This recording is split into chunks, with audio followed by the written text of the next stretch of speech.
귀한 찬양 감사합니다. 우리 찬양의 가사처럼 마라나타, 주님께서 이 모든 상황을 역전하시고 인도하시고 통치하실 그날을 소망하는 우리 모든 성도들 되시기를 축복합니다. 기도하겠습니다. 하나님, 이 시간 주의 말씀을 나누오니 함께하여 주시고 주님이 오시면 이 모든 것이 해결되며 주님이 오시면 이 모든 것이 또 인간의 모든 고민들이 아무것도 아닌 것을 믿사오니 하나님, 주님 다시 오셔서 이 모든 것들을 다스려 주시고 역전시켜 주시며 하나님 이 모든 악한 것들을 심판하시고 하나님의 뜻을 이루어 주옵소서. 그러기 위해 우리 성도들이 아름다운 것을 지키며 믿음으로 살기를 원하오니 우리 성도들 삶 가운데 믿음으로 아름다운 것을 지키며 승리하는 우리 귀한 성도들의 삶이 되게 인도하여 주옵소서. 함께 하시기 원하옵고 말씀을 나눌 때 전하는 자나 우리 듣는 성도들이 한마음 되게 하여 주옵소서. 감사하고 거룩하신 예수님의 이름으로 기도합니다. 아멘. 아멘. 감사합니다. 우리가 2021년 아름다운 것을 지키자라고 하는 표를 가지고 달려가고자 합니다. 그래서 우리가 4주 동안 벌써 아름다운 것을 지키자 해서 첫 번째, 무엇을 가장 먼저 우리가 고민해야 될까라고 하는 부분에 무엇입니까? 바로 예배입니다. 코로나19로 인해서 비대면 예배를 이제 이번 주부터 시작을 온 모든 예배를 비대면으로 이제 시작을 해야 됩니다. 물론 우리 교회는 적극적으로 방역 지침에 따라서 동참하고 있었고, 조금 더 선제적으로 더 방어적으로 조심하고 있는 교회입니다. 그럼에도 불구하고 이 비대면 온라인 예배라는 것이 아마 굉장히 쉽지 않고 어렵다는 걸 이미 우리가 8월달, 9월달에 익히 경험을 했습니다. 예배를 드린다고 하지만 아무리 좋은 교회에서 영상을 송출해 주더라도, 또 우리 교회에 실시간 예배를 드리더라도 예배하는 자세가 아무래도 현장에서 드려지는 이 경건된 모습의 준비성에 봤을 때, 준비하는 그 자세에 비춰봤을 때는 아무래도 온라인 예배가 그렇지 못할 수도 있을 겁니다. 물론 어떤 분들은 딱 지금도 책상에 딱 놓고 성경책을 펼쳐놓고 휴대폰을 딱 거치해 놓은 상태에서 경건하게 노력하려고 하는 분도 아마 있을 겁니다. 그러나 아무래도 대부분 이 온라인 예배라는 것이 그냥 편리한 수단으로 국한된 방법일 수밖에 없을 것입니다. 이 코로나19, 소위 말하는 요즘 사회 용어 중에 언택트 시대, 즉 만나지 않고 보지 않은, 직접적으로 이런 대면하지 않는 시대에 과연 교회가 어떻게 할 것인가 라고 하는 고민들, 또 예배를 과연 이 언택트 시대에 어떻게 하면 좋을까라고 하는 고민을 굉장히 우리 부목사님과 함께 또 저도 나름대로 계속해서 고민하지만 이 현장의 예배를 대체하기는 쉽지 않다. 아무리 언택트, 비대면, 이렇게 좋은 방법들, 영상 있지만 그것이 효과적이지 않다라고 생각합니다. 그래서 교육학자, 사회학자 말고요. 사회학자는 지금에 있는 현상들, 코로나 시국에 대한 사회 현상들에 대해서 고민하고 연구하는 게 사회학자라면, 교육학자는 지금 코로나 시국에 아이들이 공부하고 있는 이 시기를 어떻게 평가할 것인가라고 얘기하는데, 대부분이 학력과 학업의 성취가 10분의 1 이하로 떨어졌다라고 평가를 합니다. 그러니까 지금 학교를 그만큼 가서 공부하지 않으니까 경쟁의 상대도 눈에 보이지 않고, 또 여러 가지, 물론 경쟁이라는 게 모든 것의 정답이 될 수는 없지만 자기가 이만큼 해야겠지라고 하는 학교 생활의 사회성들이 결여되다 보니까 가정에서는 부모님의 어떤 그런 컨트롤 아래에 공부하게 됩니다. 물론 정말 극성스럽게 부모님 중에 아이의 교육을 위해서 이것저것 다 하지만, 그러나 지금 학원이나 과외나 모든 것들이 제한되어 있기 때문에 학업 성취도가 정말 예년에 비해 10분의 1밖에 안 됐다라고 얘기도 합니다. 저희 교회가 사실은 금요일, 토요일 장소 대여를 지난달부터 시작하게 했어요. 그래서 지역 주변에 있는 엄마들이 우리 교회 시설이 너무 좋고 해서 소그룹실에서 과외나 공부를 하고 싶다 해서 요청을 했습니다. 그래서 지금은 더 이상 할 수 없기 때문에 한 2팀 정도만 허락을 해줬어요. 근데 지금 코로나 때문에 그것마저도 못하게 됩니다. 제가 연락하기 전에 이미 그분들이 스스로 교회에 올 수 없음을 깨달았어요. 그러니까 그만큼 공부를 하고 싶어도 할 수 없는 도움을 받고 싶어도 도움을 받을 수 없는 시대가 됐죠.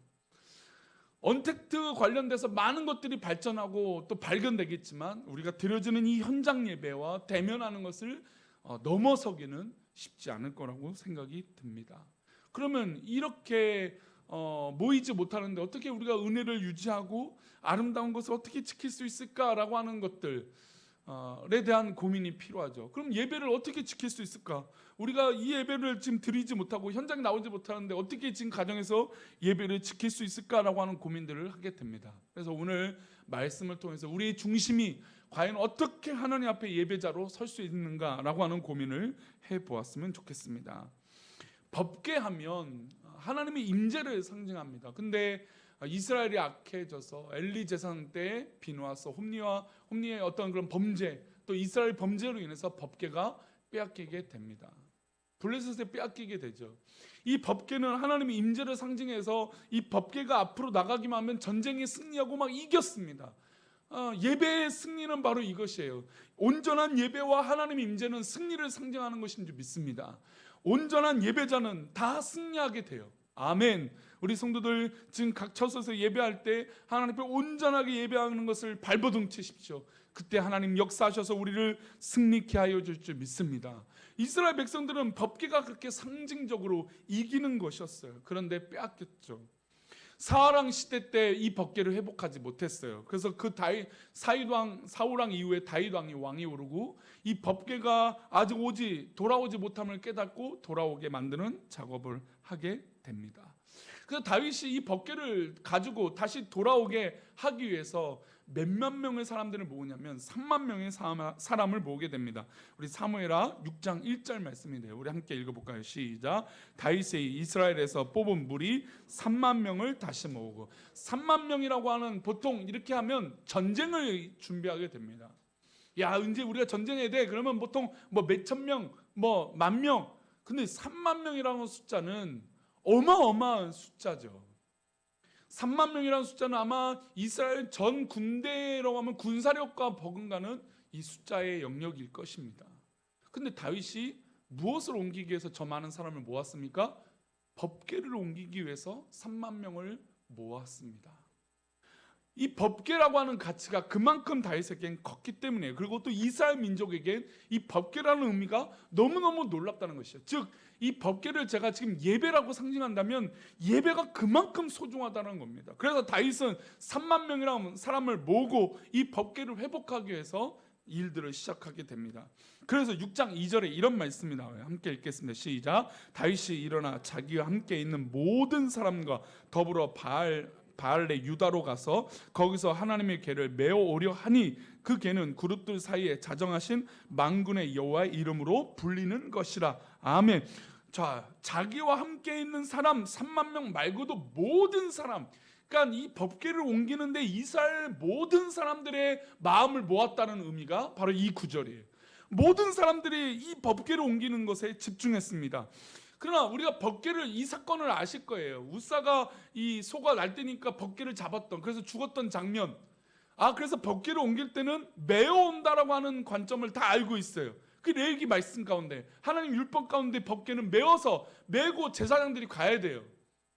그 말씀을 우리 모든 이스라엘 백성들과 다윗도 알고 있었어요. 그래서 바알레 유다로 가서 거기서 하나님의 궤를 어떻게 합니까? 메어 오려고 하는 맨 처음에 계획이 있었어요. 하나님의 궤를 메우려고 하는 그 메우려고 하는 노력들이 분명히 있었어요. 하나님의 궤는 그렇게 놀랐기 때문이에요. 가치가 있기 때문이에요. 그런데 이 다윗의 계획과 다르게 이 계획이 변질이 됩니다. 3절 말씀 보면 이 메우려고 하는 계획이 바뀌어요. 우리 3절 말씀 보겠습니다. 시작. 그들이 하나님의 궤를 새 수레에 싣고 산에 있는 아비나답의 집에서 나오는데 아비나답의 아들 우사와 아요가 그 새 수레를 모으니라. 분명히 하나님의 궤를 메우고 오려고 했던 계획인데 이 궤가 산속 안에 산들 속에 있다 보니까 그 궤를 메고 나오기가 어려워서 아마 방법적으로 바뀌었을 거예요. 성경은 자세하게 이 장면을 이야기하고 있지 않지만 분명히 메어 오려고 했는데 어느 순간에 계획이 바뀌어서 새 수레에 실었습니다. 근데 분명히 새 수레라는 건 이 가치에 대해서 함부로 하지는 않았던 것 같아요. 만약에 저게 그냥 수레라면 그 아비나답의 집에 있는 그냥 수레 중에 하나에 그 법궤를 실었을 거예요. 그런데 보면 새 수레에 실었다라는 건 아마 그 법궤를 메고 나오는데 굉장히 불편하거나 어렵었을 것이에요. 그래서 이것을 조금 더 편리한 방법이라고 생각했던 게 수레를 실었는데, 수레에 얹어서 나오게 하는 거였는데, 그 수레가 그냥 수레가 아니고 새 수레였어요. 그래서 아비나답의 집에서 두 아들 우사여 아요가 그 수레를 근처에서 호위해서 끌고 나오게 됩니다. 사실 뭐 큰 문제가 없어 보여요. 여기까지는 큰 문제가 없습니다. 자, 4절 말씀이에요. 4절 말씀에도 큰 문제가 없어요. 보겠습니다. 시작. 그들이 산에 있는 아비나답의 집에서 하나님의 궤를 싣고 나올 때에 아유는 궤 앞에서 가고, 자, 우사 아요가 갔어요. 아요는 그 궤 앞에서 앞장서서 가고, 우사는 바로 옆에서 갔던 것 같습니다. 그래서 그 장면을 지금 성경은 묘사하고 있어요. 다윗은 이 장면을 보고 기대했어요. 야, 이제 법궤가 오는구나. 그래서 다윗이 춤추며 노래하기 시작합니다. 5절 말씀이에요. 읽겠습니다. 5절입니다. 시작. 다윗과 이스라엘 온 족속은 잣나무로 만든 여러 가지 악기와 수금과 비파와 소고와 양금과 제금으로 여호와 앞에서 어떻게 했습니까? 연주했어요. 비파와 수금으로 연주했어요. 법궤가 돌아오는 너무 놀라운 역사가 막 일어납니다. 법궤가 아비나답의 집에서 새 수레에 싣고 나왔습니다. 이 장면은 너무나 놀라웠어요. 저 놀라운 하나님의 임재, 아까 읽었던 2절의 말씀을 보면 그룹들 사이에 자정하신 만군의 여호와의 이름으로 불리는 것이었어요. 너무나 놀라운 법궤가 오는 장면에 모든 이스라엘과 다윗은 춤추고 노래하기 시작합니다. 얼마나 감사한지 몰라요. 그런데 변수가 발생되었습니다. 사람이 인생을 살다 보면 참 늘 평탄한 삶을 살고 뭐 큰 일이 일어나지 않기를 이렇게 바라는데 예기치 못하는 일들이 있다는 겁니다.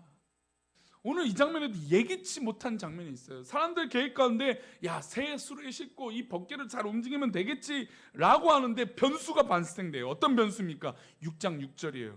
읽겠습니다. 시작. 그들이 나곤의 타작 마당에 이르러서는 소들이 띠므로 우사가 손을 들어 하나님의 궤를 붙들었더니 소들이 뛰는 예상치 못한 일이 벌어졌어요.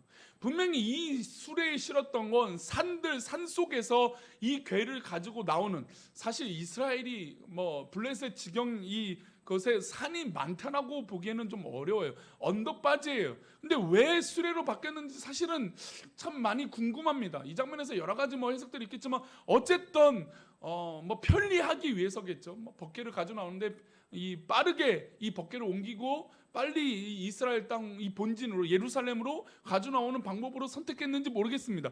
어찌됐든 수레에 실었는데 지금 보면 그들이 나곤의 타작 마당이에요. 그럼 장소가 바뀌었습니다. 산에서 타작 마당으로 바뀌었어요. 산이라고 하는 울퉁불퉁한 지형에서 평지로 바뀌었습니다. 그러면 여기에 있는 방법은 어떤 방법으로 했어야 됩니까?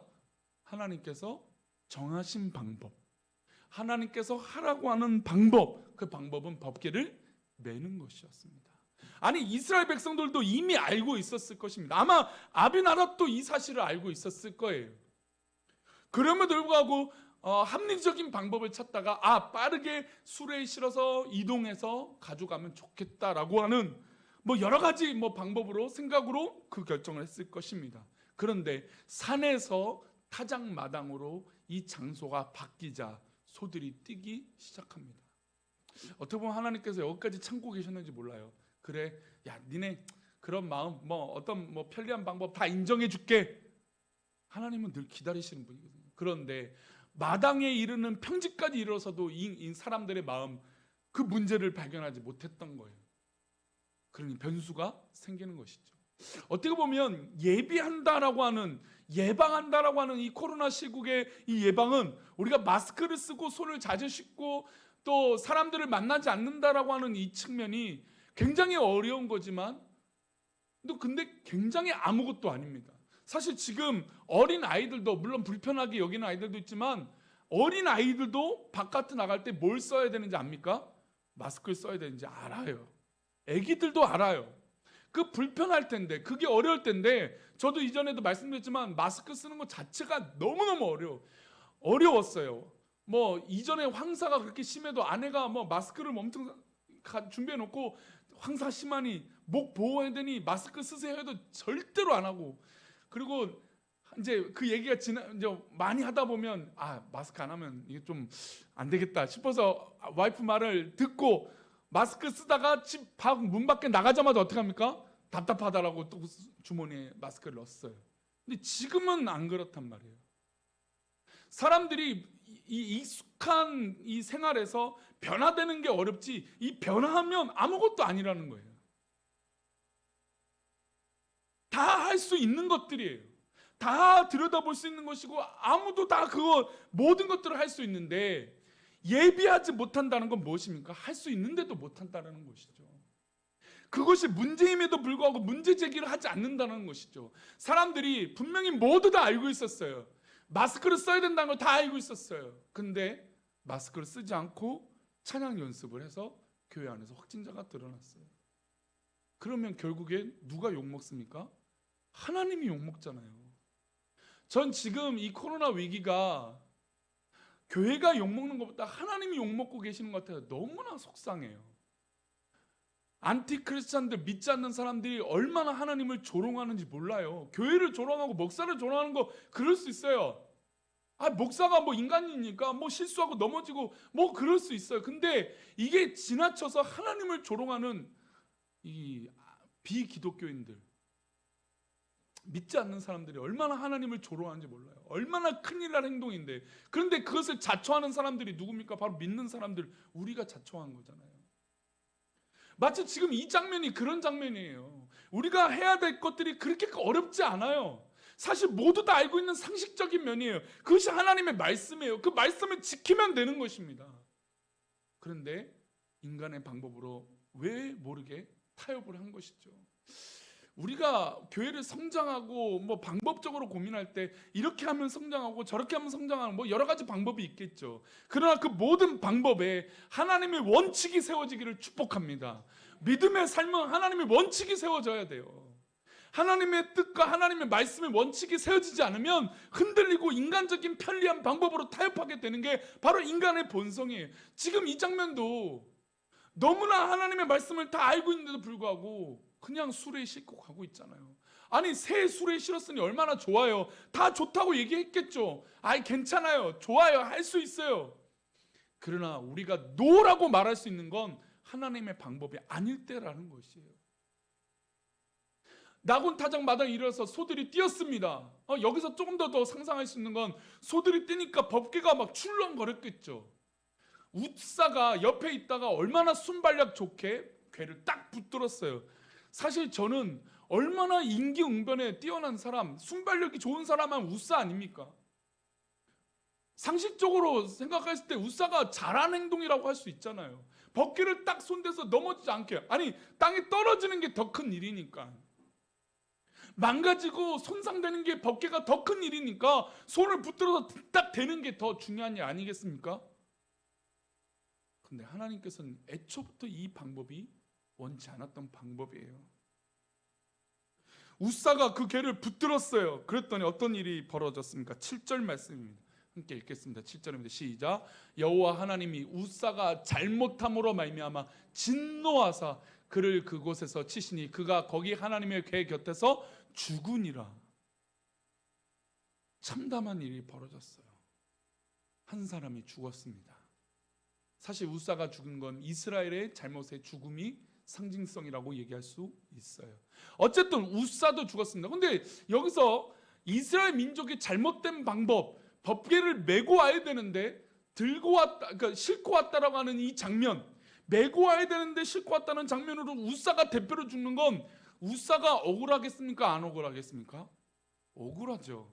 그래서 저는 이 고민을 좀 많이 해봤어요. 왜? 웃사가, 사실 웃사가 잘못했다기보다는 아비나답 그 아버지가 잘못한 거 아닌가? 이스라엘 민족, 다윗이 3만 명이나 사람들을 모아놓고 맨 처음에 메어온다고 해놓고 왜 싣고 오는데 허락했을까? 그 모든 것들이 다 포괄적이어야 되지 않겠습니까? 그런데 웃사가 대표적으로 죽었어요. 웃사는 잘못한 행동이야 봤자 넘어질 거 잡는 것인데, 근데 왜 하나님은 웃사를 심판하셨을까요? 원어를 보면 이 붙잡다라는 것, 우사가 이 궤를 붙잡았다라고 하는 6절 말씀 보면 이 붙잡다라고 하는 히브리어 단어가 아카츠라고 하는 단어예요. 아카츠는 붙잡다. 그런데 이 붙잡는 건 남의 것을 붙잡는다라고 하는 개념이 아니라 내 것, 소유된 것을 붙잡다라고 하는 것을. 그래서 이게 파생어가 어떤 것이 되냐면 그 재산 이런 단어로 쓰게 됩니다. 기업. 성경에 이제 기업이라고 하는 단어가 나오는데 아쿠자라고 하는 단어가 이제 그 파생어예요. 그것이 바로 기업, 소유물, 재산으로 이 파생어로 단어가 바뀌게 됩니다. 그러니까 지금 이 우사가 법궤를 잡았을 때 이 법궤가 소유격으로 표현됐다는 거예요. 이 법궤는 누구 거예요? 하나님 것이에요. 자, 여기서 우리가 고민해야 될 건 바로 교회를 향한 이 믿음의 고백이에요. 교회는 누구 겁니까?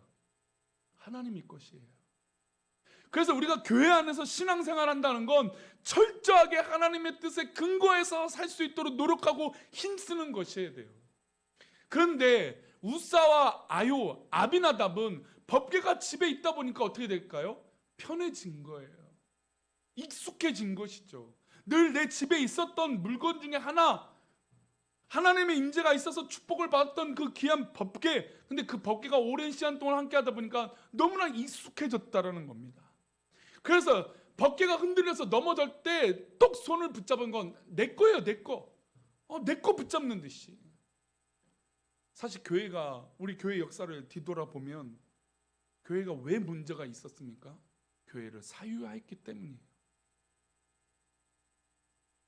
저희 교회 역사를 보고 한국 교회를 돌아보고 또 제 삶을 돌아볼 때도 계속해서 도전해야 되는 건 교회가 어느 사람의 것이 되어서는 안 돼요. 하나님의 말씀이 어떤 사람에 있어서 특정하게 해석되어서도 안 돼요. 하나님 말씀은 오직 하나님 말씀으로만 있어야 되는 것인 줄 믿습니다. 유진 피터슨이 이런 얘기를 했어요. 수세기 동안 그리스도인들이 우사에 죽은 이유가 여러 가지 이 상상력을 발휘했다고 합니다. 그런데 한 가지 중에 가장 유진 피터슨이 가장 유력하게 생각하는 것이 하는 건 뭐냐면 주제 넘게 하나님 관리 책임자가 행세를 하려 들면 죽게 된다는 거예요. 우리는 관리자고 파수꾼으로 세워졌는데 이것이 마치 내 거인 양 할 때 죽게 된다는 겁니다. 우사는 하나님을 상자에 넣어두고 가두고 세상 오물이 묻지 않도록 하나님을 지킬 책임이 있는 자기에게 나에게 있는 양, 내 거야, 내가 나만 해야 돼 라고 하는 이 인간적인 욕심으로 말미암아 그렇게 되었다는 것입니다. 그러니까 이 소유에 대한 확장성이에요. 교회 생활하는데 그 일은 무조건 나만 해야 돼, 내가 해야 돼, 내 거야 라고 하는 마음으로 접근해서는 안 되는 것이에요. 사실 우리 한국 사람 특성상 이게 정말로 어려워요. 목사들도 이것이 너무나 어려워요. 말씀 전하는 건 언제나 목사만 해야 된다고 생각을 해요. 한계죠. 물론 목회자가 하는 게 맞지만 하나님께서 목회자를 세우신 이유가 그거에 있지만 그러나 말씀을 전파하고 도전을 주는 건 우리 모든 성도들이 할 수 있는 것이에요. 그런데 불구하고 모든 어떤 그런 신령한 특별한 권능은 목사에게만 있다라고 생각해서 이 소유의 욕심과 권위를 잘못되게 해석하게 됐다는 겁니다. 우사는 그래서 붙든 거예요.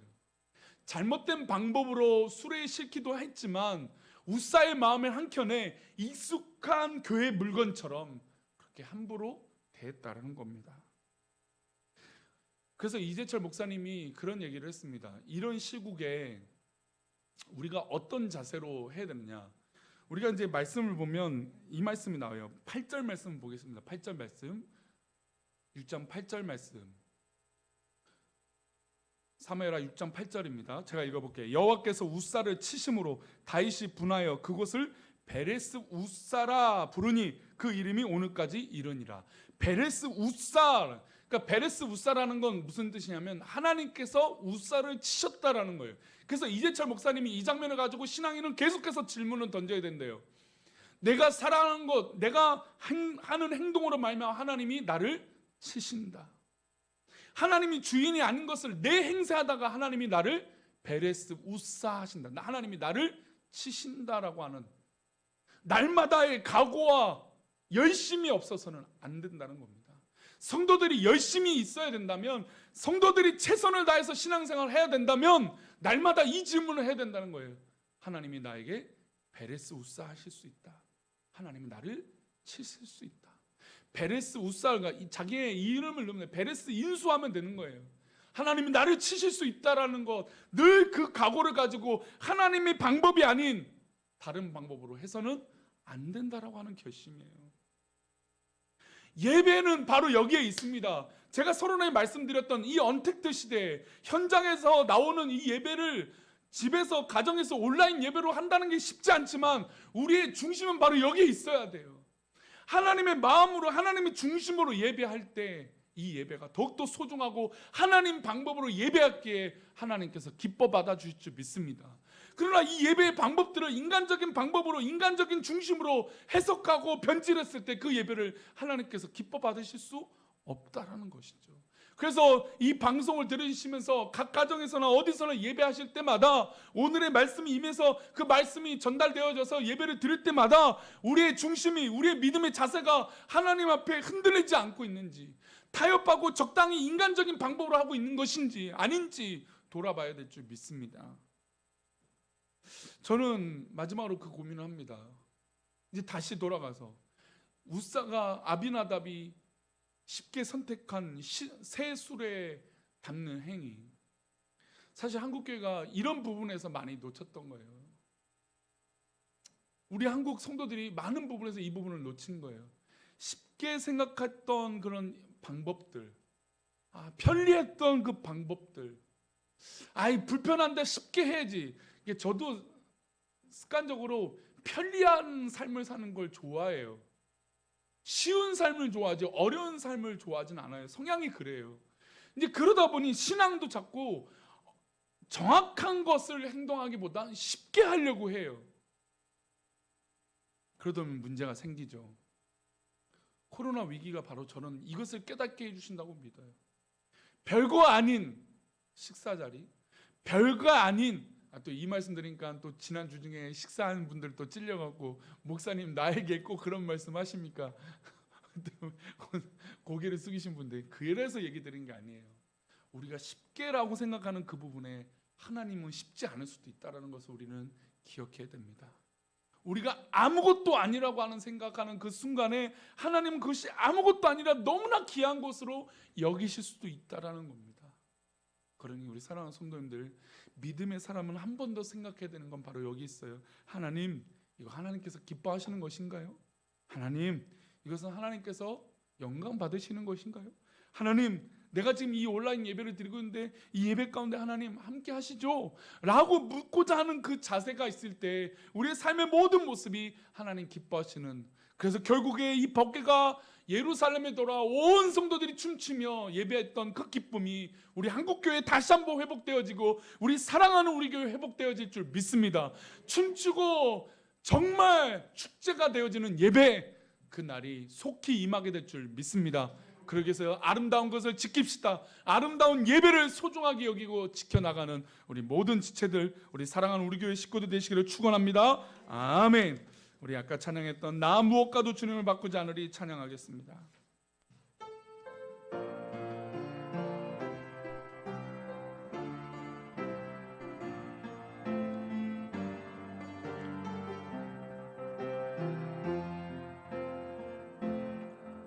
나 무엇과도 주님을 바꾸지 않으리,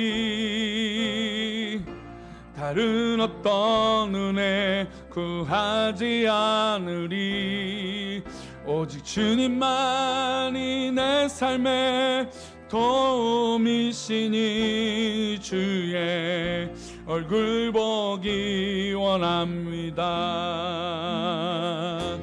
주님 사랑해요.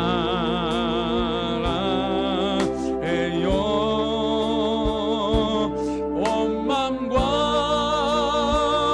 정성 다해 하나님의 신실한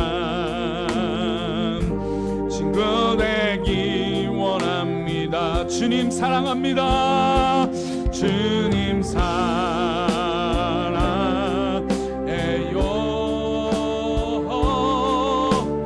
나 정성 다해 아멘. 하나님의 신실한 친구 되기 원합니다. 여러분, 우리의 삶 가운데 하나님이 베레스 우사 하시면 이미 늦은 거예요. 하나님이 심판하시면 이미 늦은 거라니까. 물론 하나님 사랑하셔서 우리에게 또한 기회를 주시겠지만 우리가 나중에 신앙 안에서 후회할 짓 안 했으면 좋겠어요. 특별히 예배만큼은 하나님 앞에 그렇게 후회될 행동하지 않기를 축복합니다. 그리고 사람들은 자꾸 착각해요. 하나님은 나를 심판하지 않을 것 같다라고 하는 착각. 우사가 그 괴를 붙들었을 때 자기가 죽을 거라고 상상했겠습니까? 그러면 벗기에 손을 안 댔겠죠. 예배가 바로 그렇게 예배를 드려져야 돼요. 우리가 쉽게 생각하는 그것으로 인해서 하나님은 그것이 쉽지 않다라고 말씀하시는데 우리는 자꾸 합리화하는 거예요. 그것은 쉽다고, 그건 괜찮다고. 그러나 예배가 살아있기 위해서는 그것이 괜찮아져서는 안 돼요. 우리 성도들 신앙의 고백에 그것이 쉬운 것이 되어서는 안 돼요. 이것은 가장 고귀하고 어려운 문제가 되어져야 됩니다. 내가 얼마나 예배를 잘 드려야 되는 거죠. 내가 얼마나 하나님 앞에 예배를 바로 서야 되는가? 라고 하는 질문은 정말 어렵고 또 어렵게 질문해야 됩니다. 성도님들, 각 가정에서 예배의 승리자가 되십시오. 하나님 말씀을 강력하게 붙드는 믿음의 성도들 되십시오. 이 위기를 끝나고 났을 때 우리 온 성도들이 모였을 때 정말 다윗이 예배하고 춤췄던 것처럼 우리 교회가 그날이 임할 줄 믿습니다. 그러나 지금 참고 견뎌서 각 가정에서 신앙을 놓치지 않기를 축복합니다. 믿음을 놓치지 않기를 축복합니다. 기도의 끈을 놓치지 않기를 축복합니다. 예배하는 자가 되시기를 축원합니다. 이 시간 하나님 앞에 기도할 때 하나님, 내가 어디 있든지 특별히 이 코로나 위기 가운데 각 가정에 있을 때 하나님 말씀이 임하게 하여 주옵소서. 하나님과 함께 하여 주옵소서. 믿음의 성도들 되게 해달라고 함께 합심하여 기도합니다. 같이 기도합니다. 하나님 아버지 붙들어 주시고 인도하여 주시옵소서.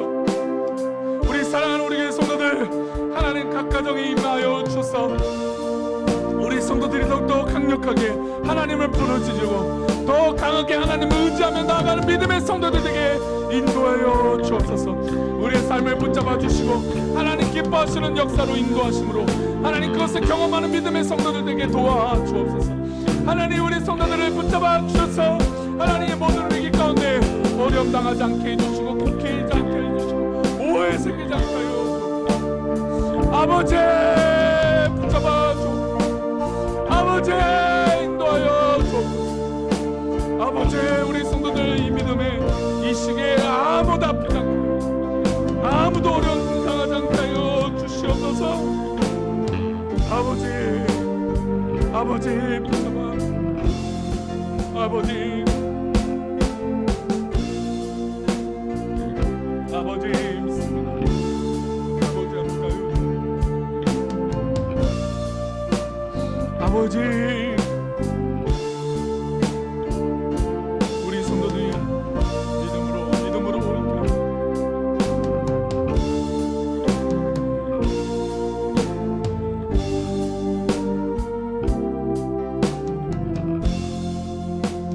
전능하신 아버지 하나님, 우리가 지금은 코로나 위기로 하나님 모든 것이 갇혀있고 차단되어 있는 것처럼 느끼지만 그러나 오히려 이때의 참된 안식을 누려서 우리가 다 같이 모여서 예배할 때 이 모든 에너지를 쏟아낼 수 있는 놀라운 집중과 은혜와 결단과 이 시간 오히려 또 회복되어지는 놀라운 은혜가 있게 하여 주옵소서.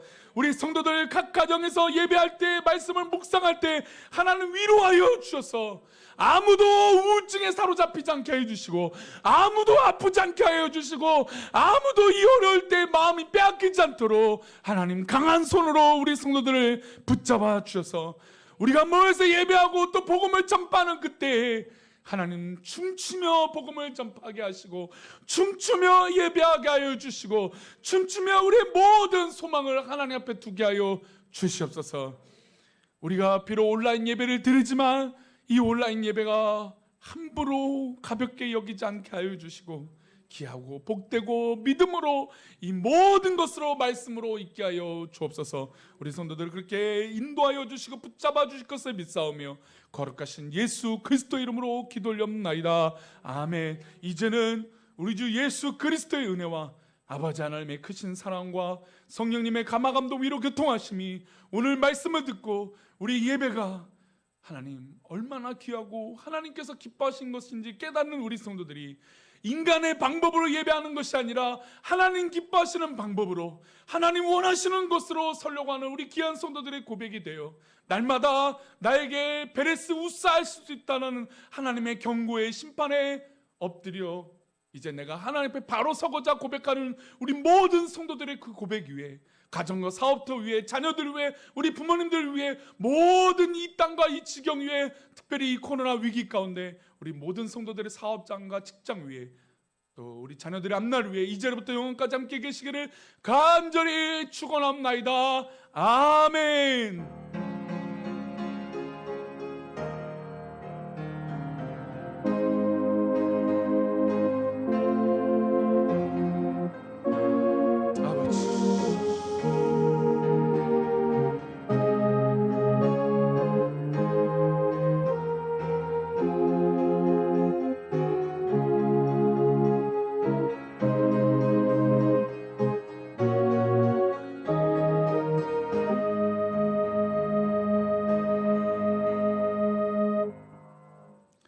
예배를 마쳤습니다. 우리 모든 성도들 각 처소에서 승리하고 참된 평안함을 누리시길 축복합니다. 감사합니다.